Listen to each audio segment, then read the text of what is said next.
சாபங்கள் பலிக்குமா?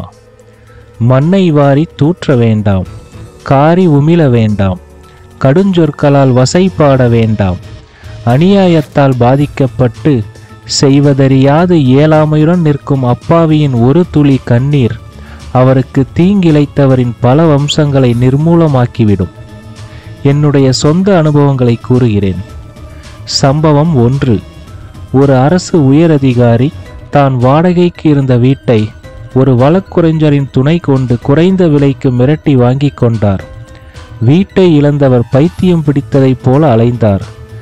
சில ஆண்டுகளில் அந்த அரசு அதிகாரி ஊழல் வழக்கில் கைது செய்யப்பட்டார். அவர் மனைவிக்கு கடுமையான நீரிழிவு நோய் ஏற்பட்டது. அவரின் பிள்ளை தருதலையாக இன்று ஊர் சுற்றி கொண்டிருக்கிறான். அவர்கள் அபகரித்த விசாலமான வீட்டில் மனநோயாளி போல வாழ்கிறார்கள். அந்த அதிகாரிக்கு உதவிய வழக்குரைஞர் ஒரு விபத்தில் அகால மரணமடைந்தார். சம்பவம் 2. அடுத்தவர் மனைவி மீது அபாண்டமாக ஊரறிய பழி சொன்னவருக்கு அடுத்த 3 ஆண்டுகளில் புற்றுநோய் வந்து வலியால் துடிதுடித்து இறந்தார். இத்தனைக்கும் அவருடைய வயது 50 கூட கிடையாது. சம்பவம் 3.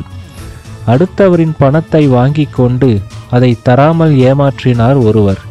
இத்தனைக்கும் அது வட்டி இல்லாத கடன்தான். ஏமாற்றியவரின் மகளுடைய திருமணத்திற்கு முதல் நாள் அவர்கள் வாங்கி வைத்த நகைகள் திருடு போயின. பலவித குழப்பங்களால் திருமணத்திற்கு முதல் நாள் அந்த திருமணம் நின்றுவிட்டது. சம்பவம் 4. பெற்ற மகளே தன் தாய் தந்தை தனக்கு ஒன்றும் செய்யவில்லை என்று கூசாமல் சபையறிய பொய் சொன்னாள். இத்தனைக்கும் 50 சவரன் நகை போட்டு பல வருடங்கள் குடும்பத்திற்கு பண உதவி செய்தனர் அந்த பெற்றோர். அந்த பெண்ணின் கணவர் பார்ப்பவரிடம் எல்லாம் என் மாமனார் மாமியார் ஒரு பிச்சைக்கார குடும்பம் என்று கேவலப்படுத்துவார். அவருடைய மாமியார் இறந்தபோது தன் மனைவியை பெற்ற தாயின் முகம் பார்க்க கூட அனுமதிக்கவில்லை அவர். அவர் ஒரு விபத்தில் அகால மரணமடைந்தார். நெடுநேரம் ரோட்டோரம் துடித்தபடி கிடந்தாராம் அவர். அந்த மகளுக்கு கழுத்தில் கட்டி வந்து அறுவை சிகிச்சை செய்து பின் இன்று வாய் பேச முடியாமல் கிடக்கிறார்.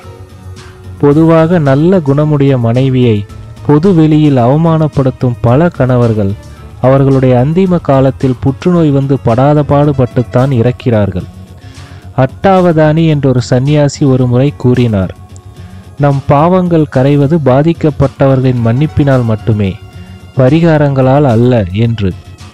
இப்பொழுது பல பேர் தைரியமாக தவறுகளை செய்துவிட்டு ஸ்பெஷல் பரிகாரம் செய்கிறேன் என்று கூறிக்கொண்டு 4-5 புரோகிதர்களை வைத்து தெருவையே கேட்கும்படி ஹோமம் வளர்க்கிறார்கள்.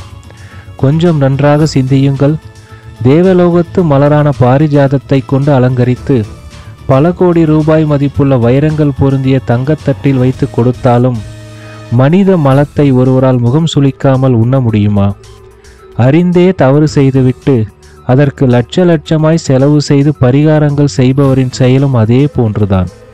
கட்டாயம் இறைவன் சற்று முகம் சுளிக்கத்தான் செய்வார். அடித்து பிடுங்கிய இடமோ இல்லை ஏமாற்றி வளைத்து போட்ட இடமோ, பாதிக்கப்பட்டவர் அவ்வழி செல்லும் போதெல்லாம் அவர்களின் மனது இழந்ததை எண்ணி வருந்துமே. அவர்களின் இயலாமையை எண்ணி நொந்து கொள்வார்களே. அந்த ஆதங்கம் பல 100 செய்வினைகளுக்கு சமம். செய்த தண்டனைகளுக்கு தாமதப்படும் தீர்ப்பானது பல மடங்கு வட்டியோடு தவறு செய்தவரை வேட்டையாடும். இந்த பதிவு உங்களுக்கு பிடிச்சிருந்தா லைக் பண்ணுங்க, கமெண்ட் பண்ணுங்க, உங்க ஃப்ரெண்ட்ஸுக்கு ஷேர் பண்ணுங்க, எங்க சேனலை சப்ஸ்கிரைப் பண்ணுங்க.